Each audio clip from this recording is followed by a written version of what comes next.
how you can use Laser Map Studio to create guided CAD software DXF files, perfect for a laser cutting. So you select an area. This is kind of the Denver area. Pick what you're looking to include. So let's not include buildings, for example. Let's pick some of these roads. Let's not have railways. Let's include water. Let's not put a frame around it. Pick how big you want it to be for the laser cut model. So let's say 11 inches. That fits good on a 12 by 12 inch sheet of basswood. How wide do you want the lines to be? My 60 watt does very good down to 5 millimeters. You might have a better one. What's your water stroke like? How thick should water be in these streams? And then you can download a DXF file, open it up. I'm going to open it up in Illustrator just to better show it. So that will open over in the background, scale to fit the artboard.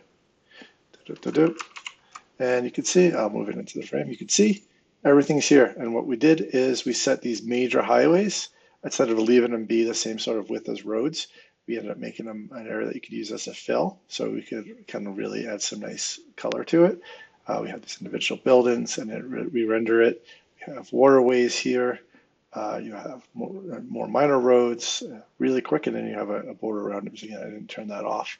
All this stuff is layers, and it's labeled correctly and using the correct color code. So we're coming to light burn using the correct colors. You can turn things on and off. You can edit things very easily. We left the polygons alone, so you're able to, if you want to adjust the kind of default water line and use what actually exists in the OpenStreetMap data, you can. As you can see, this gets sometimes isn't that good, which is why I left both. Delete them though, or you could pick the water lines versus the water polys. Again, super easy to do and kind of adjust as you see fit to get kind of the perfect laser model. So really easy to use, really easy to adjust and pick new areas. You can just go like this and hit generate map.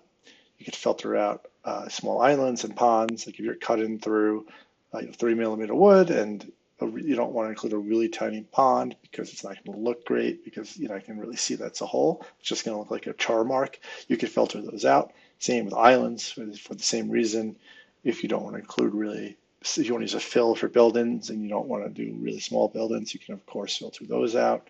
It all works pretty fast, as you can see.